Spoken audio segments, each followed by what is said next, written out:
Assalamualaikum warahmatullahi wabarakatuh.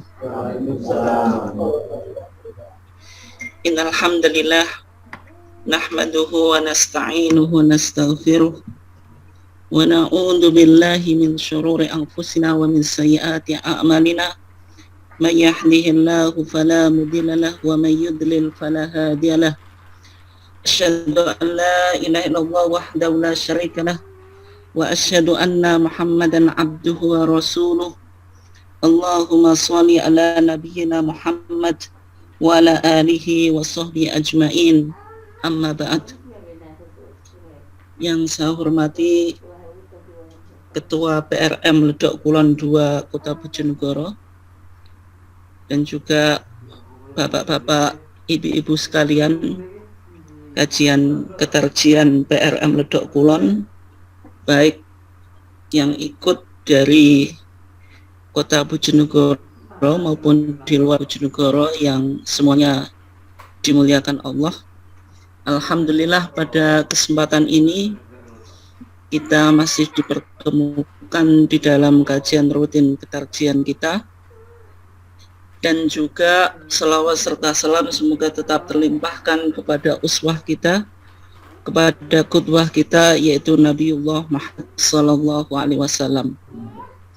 Bapak-bapak dan ibu-ibu sekalian yang dimuliakan Allah, insya Allah pada kesempatan ini kita akan melanjutkan materi kajian kita pada minggu yang lalu, yaitu masih kita akan membahas tentang tuntunan sholat menurut Tarjih Muhammadiyah yang merupakan putusan Munas Tarjih Jogja ke-29 tahun 2015.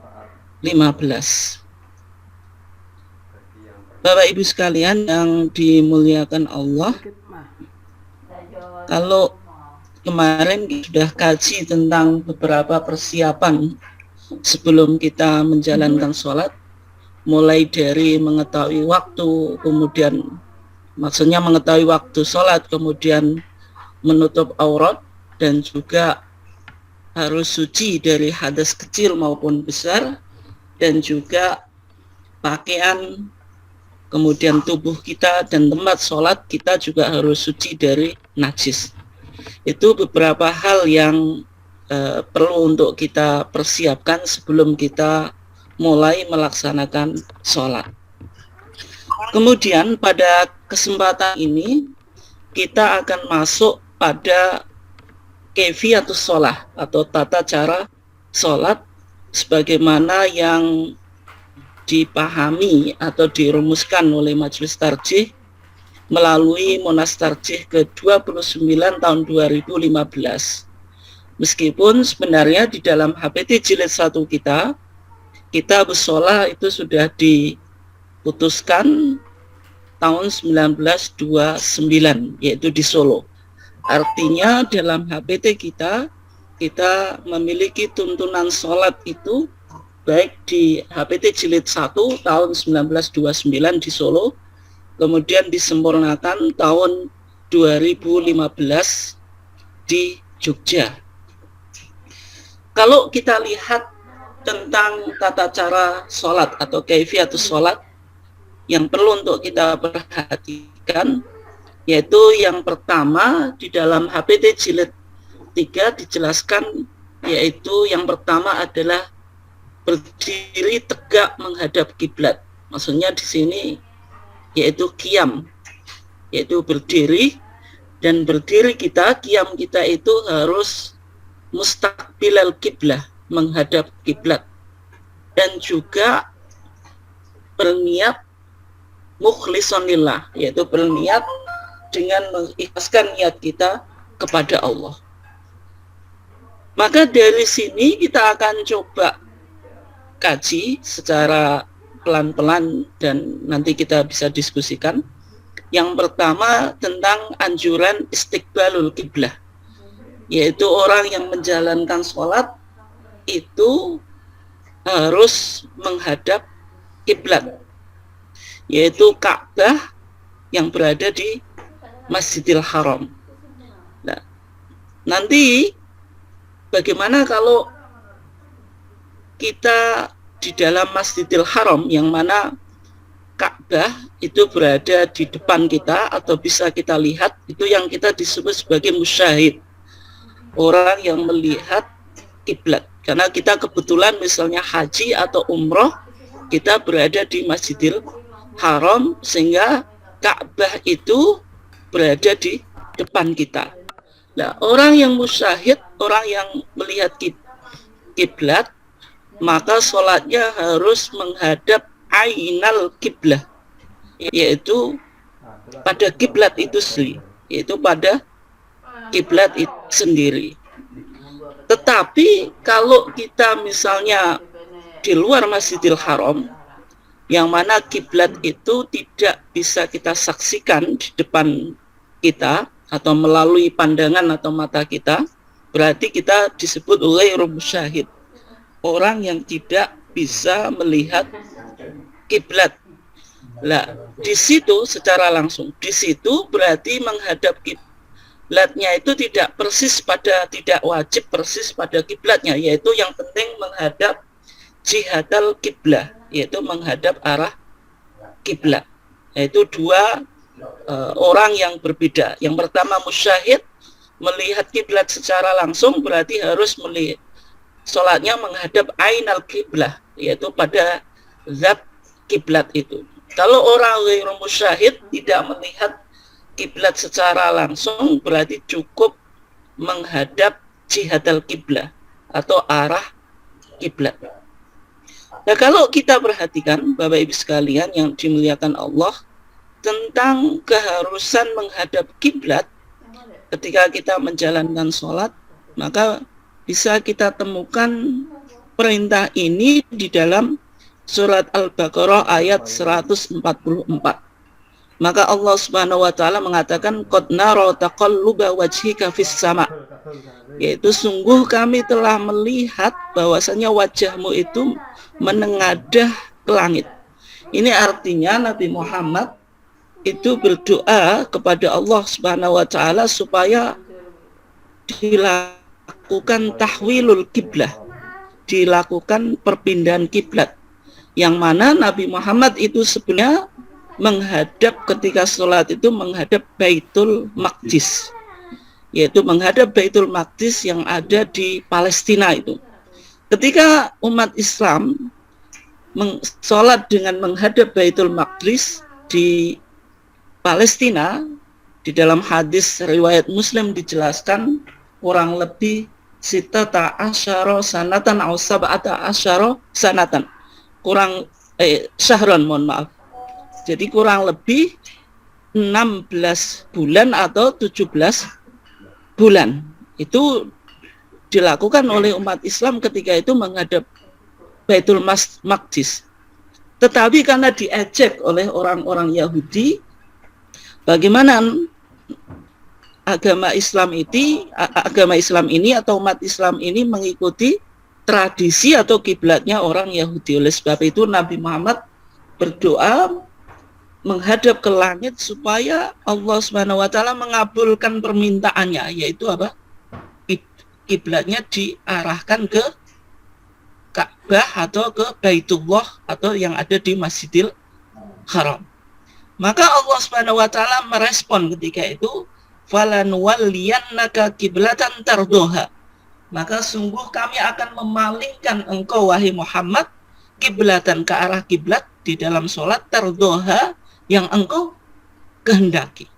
Artinya ini Allah merespon doa atau permintaan Nabi atau mengabulkan. Maka setelah itu apa? Fawalli wajhaka syatral masjidil haram. Maka setelah itu umat Islam, atau ini ditujukan kepada Nabi dan juga kepada umat Islam, Nabi itu disuruh memalingkan wajahnya syatral masjidil haram, ke arah Masjidil Haram. Nah, perintah fawalli wajhaka syatral masjidil haram, sehingga ini menjadi sebuah keharusan ketika kita menjalankan sholat, maka harus menghadap kepada Masjidil Haram atau di situ kepada Ka'bah. Nah, sehingga di dalam hadis dijelaskan ketika Nabi itu memulai sholat, maka Nabi itu istaqbala al-qiblata. Nabi menghadap kiblat, baru summa kabbaro. Kemudian Nabi membaca takbir. Ini yang dilakukan oleh Nabi. Maka dari ayat ini bisa kita pahami bahwasanya istiqbalul kiblah itu merupakan keharusan yang harus dilakukan bagi orang yang menjalankan apa? Sholat. Nah, kemudian kalau istiqbalul kiblah itu wajib dilakukan, bagaimana dengan beberapa kasus yang nanti kita akan coba kaji? Yang pertama, bagaimana cara sholat orang yang di kapal laut? Misalnya kebetulan jenengan lagi musafir, kemudian naik kapal laut. Kemudian masuk waktu sholat, jenengan berkewajiban menjalankan sholat. Bagaimana tata cara sholat ketika di kapal laut? Bagaimana cara menghadap kiblatnya? Maka ketika kita di kapal laut, maka cara menjalankan sholat yaitu kalau kita memang tahu arah kiblat, dan biasanya di kapal laut juga di musolanya itu dikasih apa, tanda tentang kiblat. Maka yang jenengan lakukan yaitu mengikuti arah kiblat atau petunjuk arah kiblat yang ada di kapal itu. Nah, kemudian karena kapal ini bergerak, maka meskipun sebelumnya jenengan menghadap kiblat, pasti terjadi pergeseran. Nah, ketika terjadi pergeseran sesuai dengan rute atau arah kapal tersebut, maka kita tidak perlu untuk menyesuaikan apa? Arah kiblat atau gerakan kapal. Jadi cukup kita mengawalinya, kita coba tanyakan, atau kalau di situ sudah ada arah kiblat, maka kita pertama kali melakukan sholat kita menghadap kiblat. Setelah itu tidak usah mengikuti arah kiblat berikutnya, karena itu akan mengganggu kekhusyuan dan menyebabkan kesusahan di dalam apa? Menjalankan sholat. Ya, sehingga ada kaidah al-masyaqqatu tajlibu at-taisir. Keadaan yang sulit itu mendatangkan apa? Kemudahan. Ini artinya syariat kita itu syariat yang dibangun atas konsep atau prinsip at-taisir, yaitu apa? Mempermudah.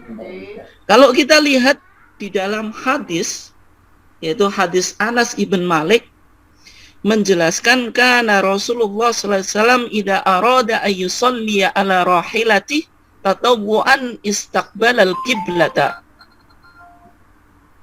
Rasulullah itu apabila mau mengerjakan sholat ala rahilati, di atas kendaraan, tatawwuan, sholat tatawwu. Yang dilakukan Rasulullah apa? Istaqbalal qiblata. Rasulullah menghadap kiblat. Fakabbaro. Terus Rasulullah itu bertakbir lis-sholah, maksudnya melakukan apa? Takbiratul ihram. Tsumma khalla an rahilati. Kemudian Rasulullah apa? Membiarkan kendaraannya itu atau tunggangannya itu fasalla haitsuma tawajjahat bih. Maka Rasulullah sholat sesuai dengan arah kendaraan yang ditunggangi oleh Rasulullah. Artinya kalau kita lihat dari hadis Anas ibn Malik, Rasulullah itu memulai sholatnya tetap menghadap kiblat, tetapi selanjutnya Rasulullah apa? Mengikuti arah kendaraan atau tunggangan yang dinaiki oleh Rasulullah. Maka dalam konteks modern, hadis Anas ibn Malik ini bisa kita aplikasikan dalam konteks orang yang berada di kapal laut, gitu, di kapal laut. Nah, sekarang yang kedua, bagaimana kalau kita berada di angkutan umum, yaitu sebuah kasus kita lagi musafir, kemudian kita naik pesawat, kereta api, bis, land, atau angkutan umum, yang mana angkutan umum itu sedang berjalan. Maka ketika kita menjalankan sholat, maka sholat kita itu cukup menghadap sesuai dengan arah kursinya dalam kendaraan itu. Artinya kita menghadap ke depan sesuai dengan posisi kursi kita. Tidak perlu kita mencari kiblat. Nah, jadi sholat kita menghadap ke arah manapun sesuai tempat duduk kita yang ada di pesawat, yang ada di kereta api atau angkutan umum. Dan tidak perlu kita misalnya menyerongkan duduk kita atau menyesuaikan kiblatnya, maka itu akan menyebabkan kerepotan dalam kita menjalankan sholat, kemudian juga bisa jadi mengganggu orang yang berada di atau duduk di depan kita, karena ini kan kendaraan kendaraan umum. Maka kalau di kendaraan umum atau angkutan umum itu sholat kita ya cukup sesuai dengan posisi duduk kita itu, dan tidak perlu kita mengarahkan posisi kita ke arah kiblat. Nah, kenapa kok demikian? Ini juga dibangun atas prinsip at-taisir, itu kemudahan, bahwasanya al-masatu tajlibu at-taisir, bahwasanya hal yang sulit itu mendatangkan kemudahan. Kalau kita lihat di dalam hadisnya, ada hadis dari Ibnu Umar. Annahu qol, bahwasanya Ibnu Umar berkata, kana Rasulullah sallallahu alaihi wasallam yusalli ala rahilati haitsu ma tawajjahat bih. Rasulullah itu sholat di atas kendaraan haitsu ma tawajjahat bih, yaitu mengikuti arah kendaraannya itu berjalan. Ini hadis Ibnu Umar ini menunjukkan tentang, atau bisa kita jadikan istimbat tentang kasus orang yang sholat di angkutan umum, yaitu cukup mengikuti posisi duduknya, tidak perlu untuk mengarahkan kursinya ke arah kiblat. Gitu. Kemudian selanjutnya Bapak Ibu sekalian yang dimuliakan Allah, pertama tadi kasusnya orang yang sholat di kapal laut, yang kedua di kendaraan umum. Kendaraan umum itu tadi meliputi pesawat, kemudian mobil, tapi mobil umum, bukan mobil pribadi. Yang mobil pribadi kita kaji di sekarang ini. Berarti mobil umum, baik bis atau lain ataupun yang lainnya, yang penting itu angkutan umum, bukan milik pribadi. Nah, kemudian yang ketiga yaitu cara sholat di kendaraan pribadi, yang mana kita lagi menaiki kendaraan pribadi, meskipun kendaraan itu misalnya menyewa, kita rental kendaraan, tapi kita yang mengendarai atau yang menyupir. Maka ketika kita mau menjalankan sholat, maka kita dianjurkan untuk berhenti dan mencari tempat sholat, misalnya di masjid atau di mushola yang bisa kita jangkau. Misalnya di SPBU itu ada masjid atau mushola yang mungkin kita bisa gunakan. Dan bagaimana cara mengerjakan sholatnya? Yaitu tetap kita mengerjakan sholat secara normal, yaitu menghadap ke kiblat, karena kita sholatnya di masjid atau di mushola. Nah, kenapa kok demikian? Karena dalam kasus kendaraan pribadi atau kita menyewa kendaraan, kita yang bisa mengendalikan kendaraan ini, karena kita menyupir sendiri atau punya supir, sehingga kita punya otoritas untuk mengatur atau untuk meminta berhenti. Berbeda dengan kendaraan umum, maka itu menyebabkan kesusahan, dan tidak mungkin kita meminta supirnya untuk berhenti, apalagi nanti supirnya ketika memenuhi semua permintaan penumpang, maka itu akan mengganggu perjalanan. Nah, itu ya, kecuali kalau misalnya piknik, kita rental rekreasi secara bersama-sama, supirnya kan bisa kita atur. Nah, semacam itu tetap kita mencari masjid atau musola yang terdekat dan kita menjalankan sholat secara secara normal dan menghadap kiblat.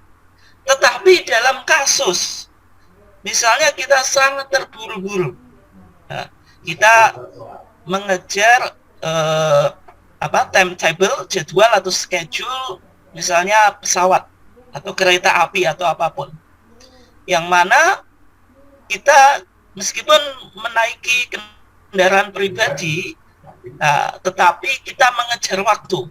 Dan kalau kita berhenti di SPBU, sholat di masjid atau di musola bisa menyebabkan ketinggalan. Maka dalam keadaan terburu-buru tersebut, kita boleh sholat sesuai dengan cara yang terdahulu. Berarti langsung mengikuti arah mobil atau kendaraan pribadi kita. Tidak perlu untuk menghadap kiblat. Ini 3 kasus ya. Yang pertama di kapal laut, kemudian yang kedua kondisi orang yang berada di kendaraan umum, kemudian yang ketiga cara sholat di kendaraan pribadi. Nah, kemudian selanjutnya bagaimana cara sholat orang yang sakit? Orang yang sakit dan tidak bisa bergerak banyak, itu, maka sholatnya itu berbaring dan tidak perlu untuk menghadap kiblat. Ya, misalnya di rumah sakit, misalnya kondisi sangat parah dan kita tidak bisa banyak bergerak, kebetulan ranjang kita tidak menghadap kiblat, maka sholat kita ya menghadap arah, meskipun arah itu tidak menghadap kiblat. Itu. Ini bagi orang yang sakit yang tidak bisa banyak bergerak. Maka begitu juga orang yang tidak mengetahui arah kiblat.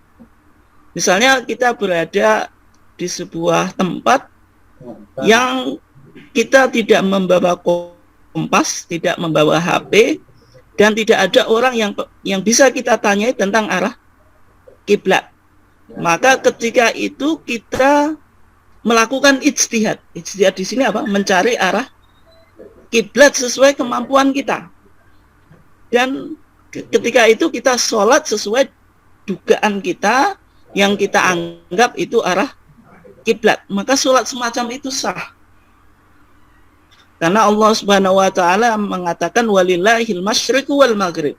Allah itu yang memiliki timur dan barat. Fa aynama tuwallu fathamma wajhullah. Maka kemanapun arah kamu berpaling, maka di sana dikatakan fathamma wajhullah. Maka di sana ada wajah Allah. Artinya kita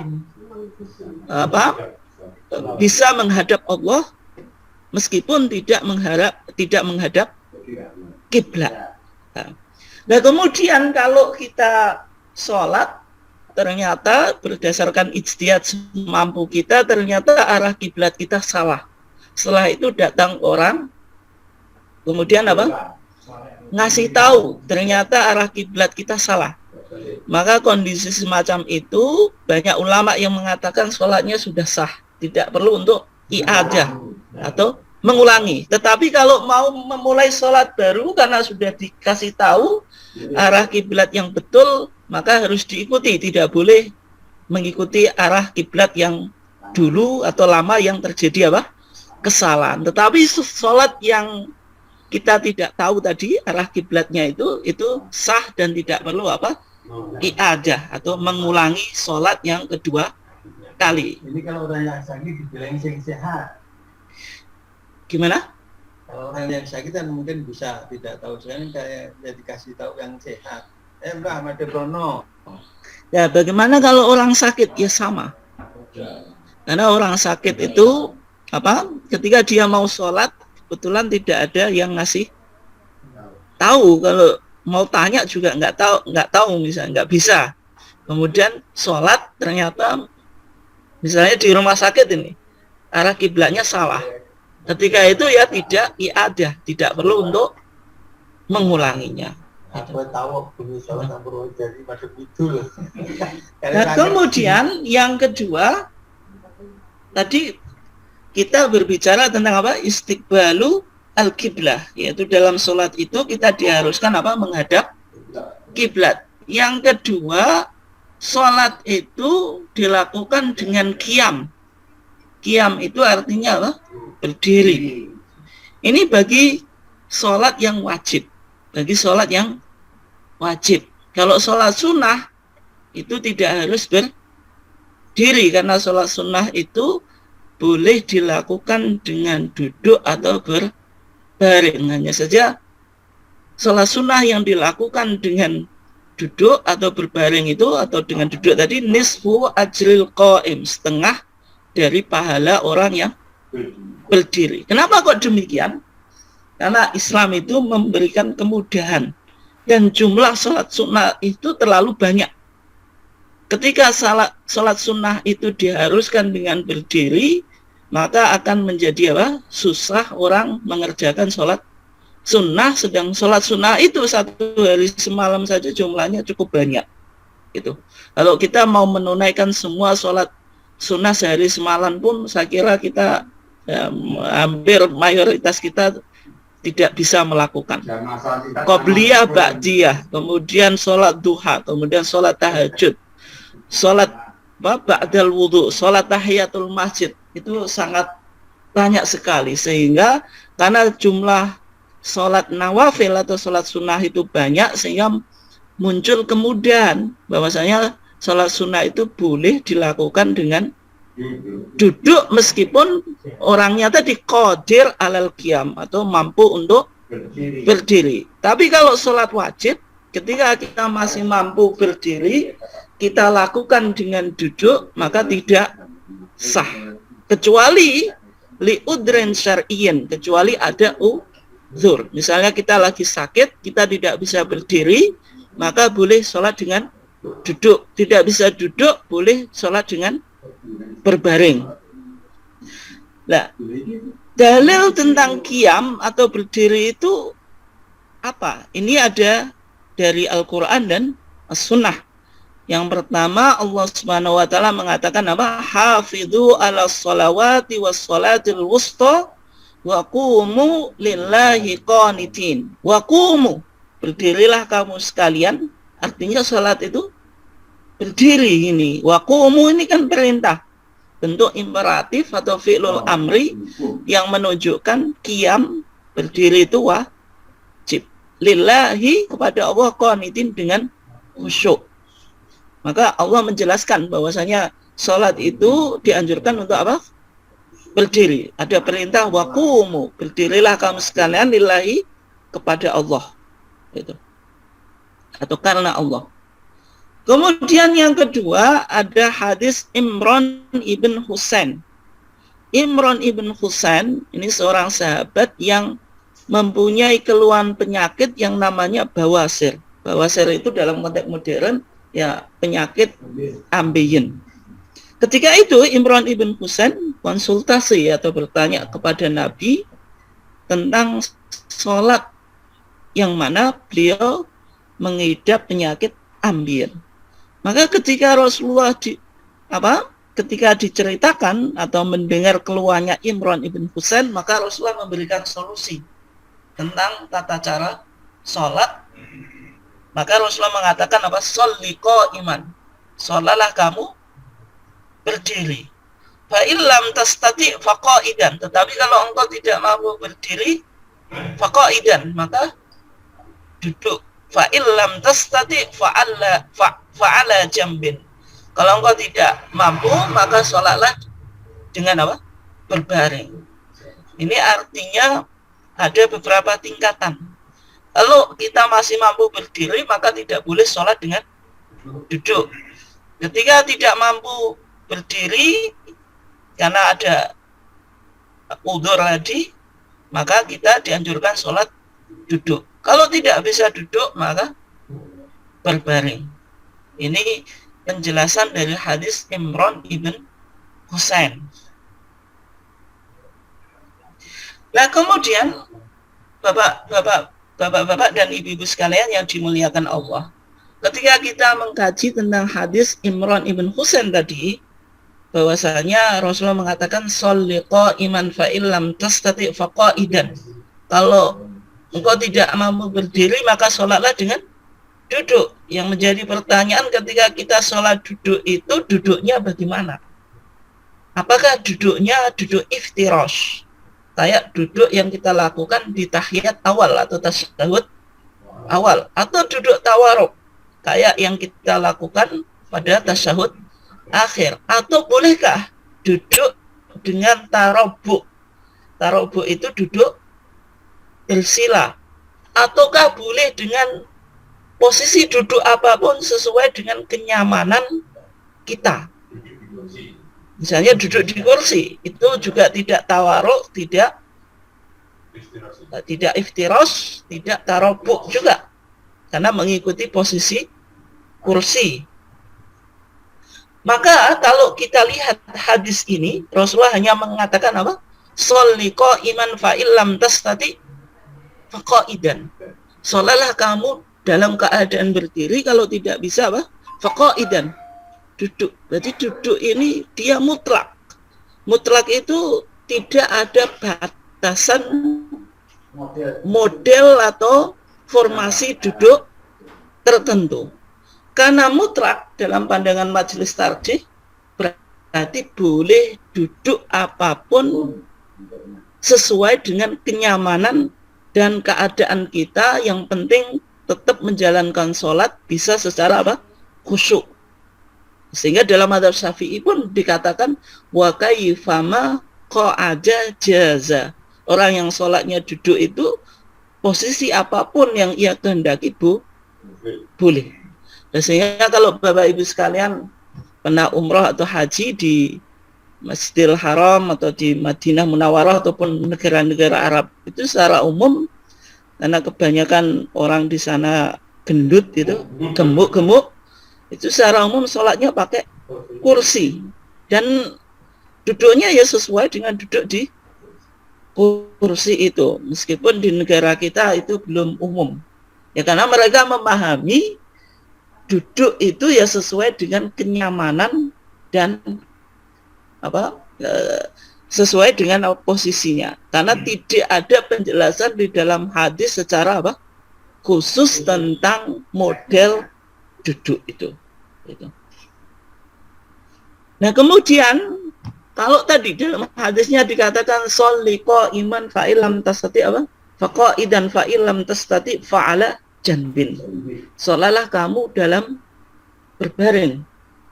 Jadi kan berdiri, duduk, kemudian berbaring. Berbaring itu bagaimana?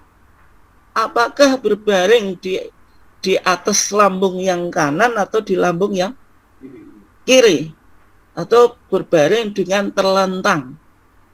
Maka di kalangan para ulama mengkaji.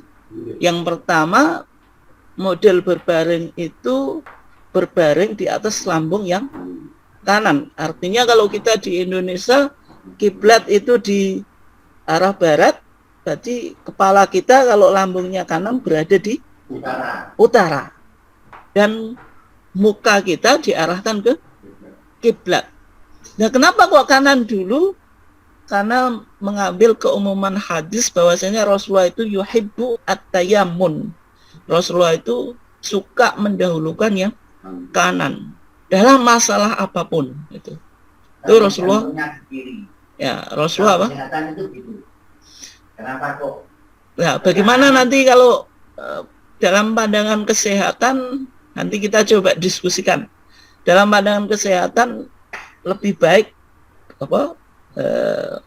Lambungnya di kiri. Nanti kita coba diskusikan ibadah itu bagaimana melihatnya, apakah didahulukan tek atau segi kesehatan. Tapi nanti kita coba lihat itu. Jadi intinya nih ya. Nah, kemudian kalau tidak bisa berbaring dengan apa? Dengan di atas lambung, dengan apa? Terlentang. Kalau terlentang itu ketika ruku atau sujudnya otomatis wajahnya menghadap kiblat. Berarti kan terlentang kaki kita ke arah kiblat. Ya, kaki di barat.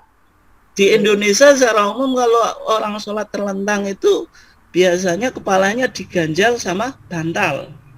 Artinya wajah kita kan tetap menghadap kiblat, apalagi kalau ruku atau sujud itu. Kalau sudah modelnya tempat tidurnya itu nanti kasus itu ya tadi kembali ke prinsip kemudahan tadi.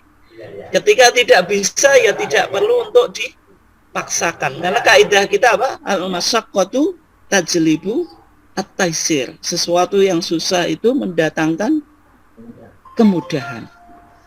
Itu tentang qiyam atau berdiri di dalam sholat wajib.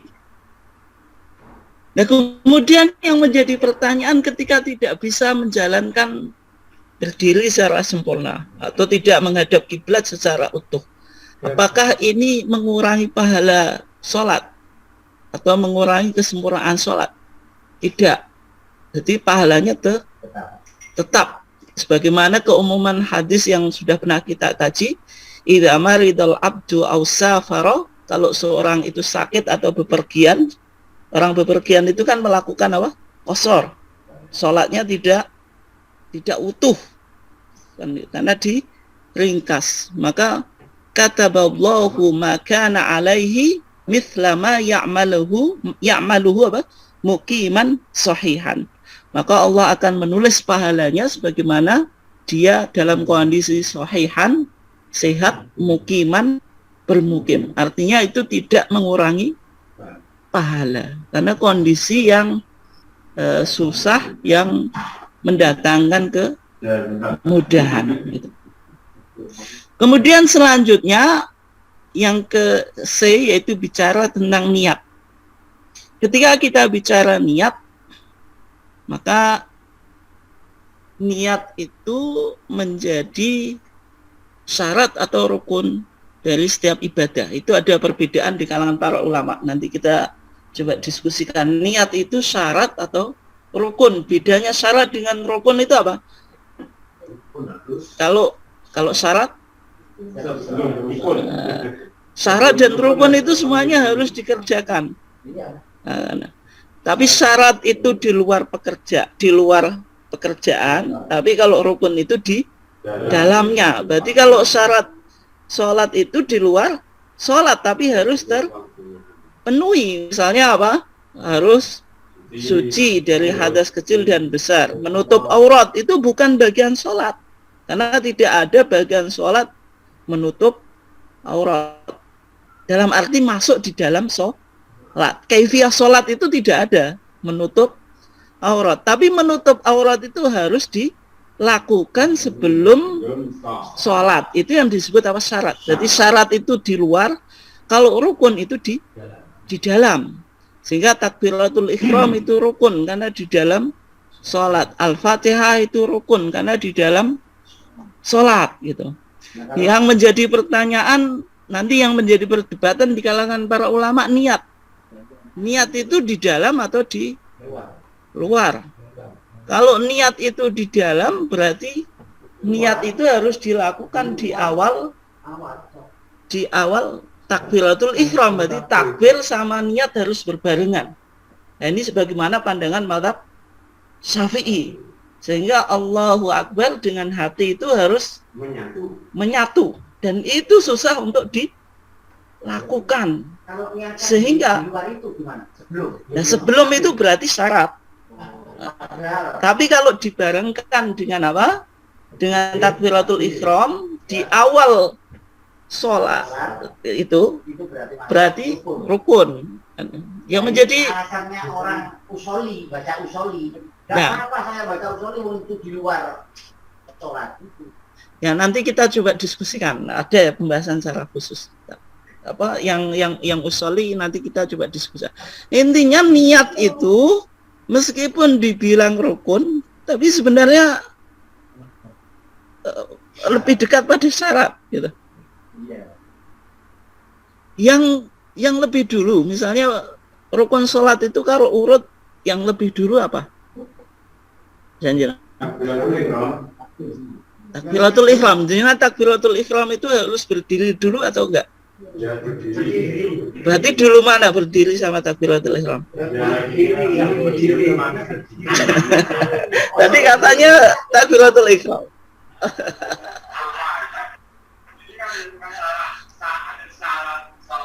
Nah, nanti kalau jenengan bilang niat sama berdiri dulu mana? Hah? Nah, ini perdebatan yang tidak mungkin jenengan bisa menyimpulkan, karena jawaban jenengan pasti punya kelemahan dan dibantah, dan sehingga sesuatu ini tidak masih tetap diperdebatkan seperti yang lebih dulu itu telur atau ayam. Itu nggak akan berujung. Ya semuanya sudah dikaji oleh para ulamanya saja tetap nggak bisa menyimpulkan. Kayak kita membahas telur sama ayam itu mana yang lebih dulu. Nah nanti kita bahas. Yang kedua dipending dulu, nanti ada pembahasannya khusus ya. Kemudian hadis Umar bin Khattab, hadis yang cukup populer. Rasulullah mengatakan apa? Innamal a'malu binniyat. Sesungguhnya amal itu ditentukan niatnya. Kemudian dua ayat dan hadis ini disebutkan di HPT kita jilid 1. Di HPT jilid 3 disebutkan, ini yang menarik karena jarang disampaikan di masyarakat. Ada hadis yang cukup populer tetapi istimbatnya, pemahamannya tidak populer, yaitu hadisnya apa? Innallaha la yanzuru ila suwarikum. Sesungguhnya Allah tidak melihat bentuk-bentuk fisik kamu, wa amwalikum, dan harta kamu sekalian, walakin yanzuru ila qulubikum. Tapi Allah melihat hati kamu, wa a'malikum, dan amal-amal kamu. Walakin yanzuru ila qulubikum. Ini maksudnya apa? Melihat hati. Hati itu tempatnya apa? Tempatnya niat. Berarti walakin yang duru ila qulubikum ini menunjukkan tentang pentingnya niat. Kanan tempatnya niat itu di dalam hati. Ini hadis yang cukup populer tetapi jarang dipahami semacam itu. Jadi walakin yang duru ila qulubikum itu bicara tentang niat. Sehingga niatu fi qalbi, atau ya nanti qoblal amal. Kalau dalam mazhab Syafi'i tidak, wa'ti biha makrunatan bil awal. Niat dan amal itu harus menyatu. Sebelum amal itu pandangan jumhur ulama. Nanti kita coba diskusikan ya. Ya nanti ini ketemu. Sekarang definisi niat. Niat itu apa? Dalam mazhab Syafi'i, karena mohon maaf ini yang online, karena yang offline ini banyak yang tanya ya. Jadi saya harus merespon yang offline juga. Dalam mazhab Syafi'i yang disebut niat itu apa? Qasdus syai' muqtarinan bifi'lihi. Menyengaja sesuatu dibarengi dengan perbuatan. Artinya antara niat dan awal perbuatan itu harus berbarengan. Kalau tidak berbarengan itu disebut azam. Jadi kalau dalam mazhab Syafi'i, jenengan saya mau niat haji bulan depan, itu belum niat, itu baru azam. Tapi kalau jenengan sudah pakai pakaian ihram, sudah di sana di Mekah, kemudian bilang labaika hajjan atau labaika umrotan, tergantung nanti model hajinya, itu baru disebut niat. Tapi kalau baru planning, itu belum disebut niat, itu namanya azam. Karena niat itu antara perbuatan dengan niat itu harus berbarengan. Makanya apa? Qasdus syai', menyengaja sesuatu, muqtarinan, dibarengi bifi'lihi, dengan perbuatan. Itu dalam mazhab Syafi'i, karena mazhab Syafi'i memahami niat itu rukun. Kalau rukun itu berarti harus ada di awal sesuatu yang wajib. Sehingga tadi sholat, antara sholat sebelum mengawali sholat pakai apa? Takbiratul ihram. Berarti niat dengan takbiratul ihram harus berbarengan. Karena susah berbarengan, makanya menyebabkan orang takbiratul ihramnya nggak jadi-jadi itu. Karena apa? Berusaha mematchingkan antara niat dengan takbiratul ihram. Akibatnya apa? Terjadi was. Karena kalau tidak berbarengan itu nanti tadi nggak sesuai niat. Niat itu kan qasdu syai' muqtarinan bi fi'li, menyengaja sesuatu harus dibarengi perbuatan. Tapi kalau takbir dulu niatnya carry, atau niatnya dulu baru takbir, berarti nggak berbarengan gitu. Makanya susah. Sehingga HPT kita mengutip definisi niat dari mazhab Hanafi, tidak mazhab Syafi'i. Kalau definisi niat dalam mazhab Hanafi, coba, niat itu al-iradatu al-mutawajjihatu nahwal fi'li, kehendak yang ditujukan terhadap perbuatan. Kalau kehendak yang ditujukan kepada perbuatan, dulu mana niat sama perbuatan? Dulu niat. Sehingga dalam mazhab Hanafi, niat itu bukan rukun tapi syarat. Karena syarat boleh di luar sholat tapi waktunya tidak terlalu lama. Secara umum kan niat itu kan dilakukan sebelum sholat, tapi tidak mungkin, oh saya besok mau sholat duhur, saya niati sekarang, itu nggak ada orang baca itu. Secara umum kalau jenengan sudah menghadap kiblat itu ya baru niat. Nah, sehingga dalam mazhab Hanafi dan tarjih lebih cenderung ke sini, niat itu bukan definisinya qasdu syai' muqtarinan bi fi'li, tetapi dirubah apa? Al-iradatu al-mutawajjihatu apa? Nahwal fi'li, yaitu kehendak yang ditujukan untuk melakukan perbuatan. Karena niat itu syarat bukan rukun. Kemudian sekarang, karena niat itu tadi kehendak, maka kehendak itu tempatnya di mana? Di dalam hati. Kalau tempatnya itu di dalam hati, perlukah diucapkan atau ditalafutkan? Nah, tapi secara umum ulama sepakat niat itu mahalluha fil qalbi. Niat itu tempatnya di dalam hati. Sehingga kalau orang, ini kesepakatan ulama, sehingga kalau seorang niat dalam hati, meskipun tidak diucapkan, itu sholatnya sah. Dalam mazhab Syafi'i pun yang mensunahkan talafut biniat, itu kalau orang sholat tanpa mengucapkan usholi itu tetap sah. Tapi karena sudah menjadi politik identitas, maka di masyarakat nggak ada orang yang berani sholat tanpa dilafatkan. Nah, sehingga kalau kita lihat, coba kita lihat di dalam kitab Al-Muhadzab yang ditulis oleh Al-Imam Asy-Syirazi. Ini kitab otoritatif dalam mazhab Syafi'i sendiri ini. Itu Al-Imam Asy-Syirazi. Kitab ini kemudian dikomentari oleh Imam Nawawi yang menjadi muhakkik al-madhab Asy-Syafi'i, editornya madhab Syafi'i, yaitu menjadi Al-Majmu' Syarhul Muhadzab.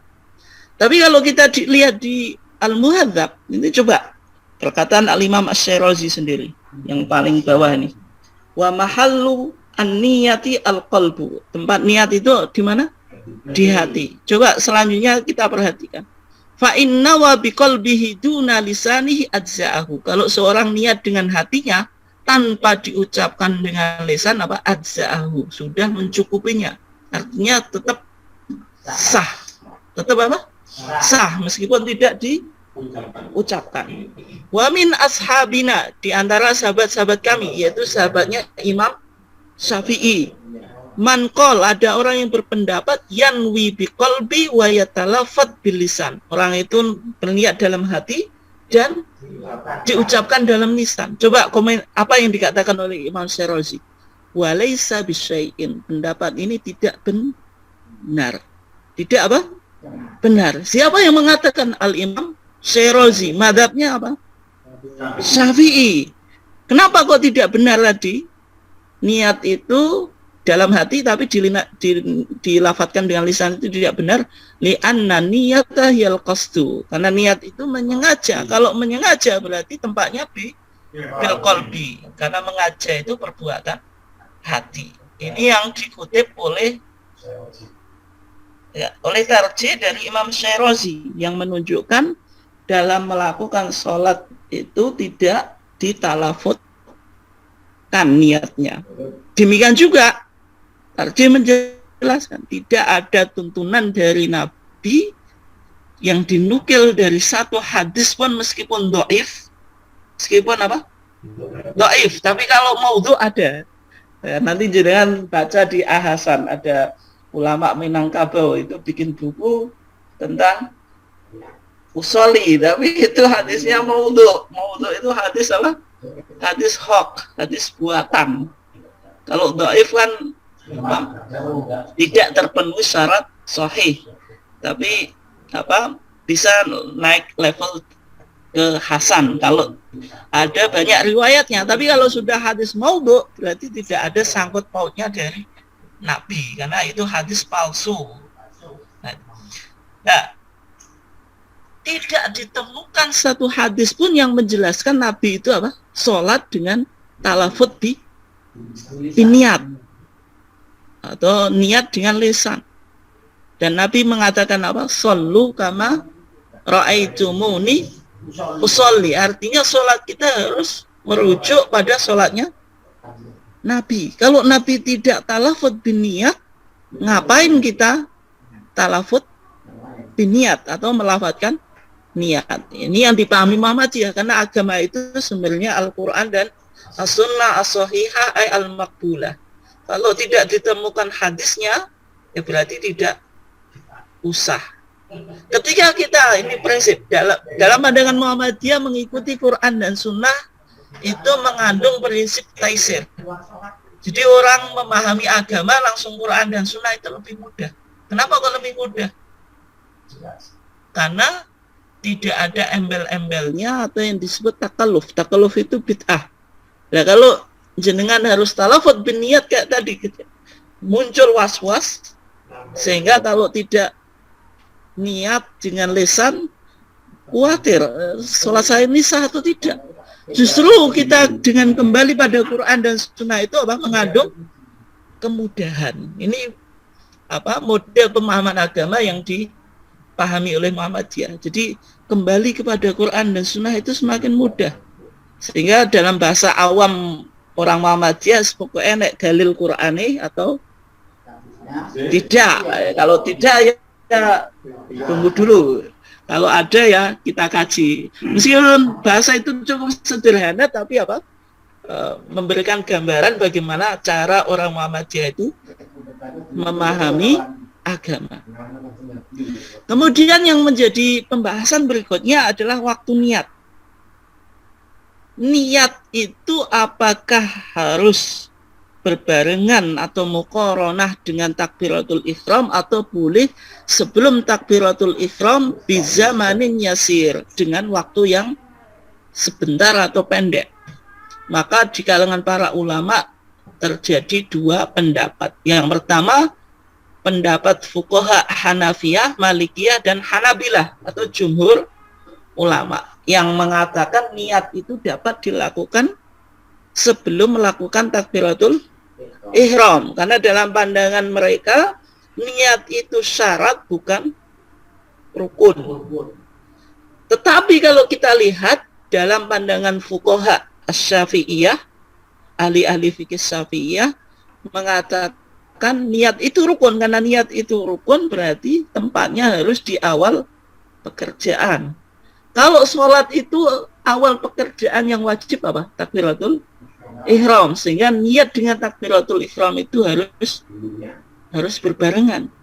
Dalam mazhab Syafi'i tidak boleh niat dulu baru takbiratul ihram, atau takbiratul ihram dulu baru niat. Harus muqaranah. Itu dalam mazhab Syafi'i, sehingga mengakibatkan tadi was-was karena belum muqaranah antara takbir dengan niat. Nah, bisa.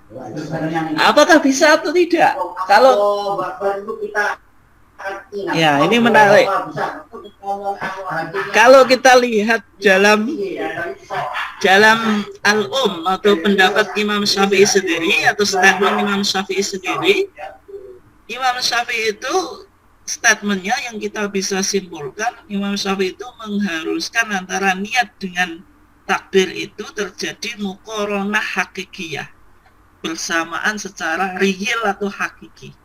Tapi oleh ulama berikutnya yaitu Al-Imam Ghazali, Imam Nawawi, kemudian Al-Imam Al-Juwaini, nggak bisa kita melakukan muqaranah hakikiyah berbarengan secara real. Maka yang bisa apa? Muqaranah urfiyah. Pokoknya kita pandang itu berbarengan meskipun realitanya tidak. Itu katanya siapa? Imam Ghazali, Imam Haramain, dan Imam Nawawi. Karena yang di pemahaman Imam Syafi'i ini terlalu susah untuk diamalkan. Oleh sebab itu mereka melakukan apa? Penafsiran. Itu problem yang ada di dalam mazhab Syafi'i. Ya. Kemudian tadi kalau usolli itu memang disunahkan, tapi usolli itu dilakukan sebelum takbiratul ihram. Yang dimaksud itu niat yang di hati dengan takbiratul ihramnya, bukan usollinya. Karena talafut itu dilakukan sebelum takbir. Karena talafut itu niat, ya, kalau subuhnya sunnah, mohon maaf. Sunnah, bukan wajib. Yang wajib itu kan niat di dalam hatinya. Sehingga niat dalam hati yang wajib sama awal pekerjaan sholat takbiratul ihram itu harus muqaranah. Tapi yang sunnah, yang melafadzkan niat itu boleh dilakukan sebelum takbiratul ihram. Dalam pandangan mazhab Syafi'i semacam itu. Oke ya. Kemudian selanjutnya yang kedua yaitu mengarahkan pandangan ke tempat sujud saat berdiri. Jadi dalam pandangan tarjih, sholat tadi kan dilakukan apa? Qiyam, berdiri. Ketika berdiri itu mata kita melihat kemana? Lurus ke depan atau boleh tengok kanan, tengok kiri dalam sholat. Maka dalam pandangan tarjih, posisi mata kita itu diarahkan ke masjid. Masjid itu tempat sujud atau makanu as-sujud. Kenapa kok demikian? Imam Syafi'i mengatakan kalau sholat itu menghadap tempat sujud itu menyebabkan khusyuk. Orang kalau arah matanya menghadap ke tempat sujud itu menjadi apa? Menjadi faktor sholatnya khusyuk atau konsentrasi. Berbeda dengan kalau sholatnya jenengan menghadap ke depan, sehingga bisa memantau segala aktivitas yang ada di depan kita. Apalagi misalnya kita sholat berjamaah, di depan kita apa? Ada orang sholat, kemudian pakai kaosnya ada tulisan. Itu nanti pasti terbaca. Tapi kalau jenengan melihat ke tempat sujud, ya meskipun itu tetap menggoda ya. Bagaimana kalau sarung atas?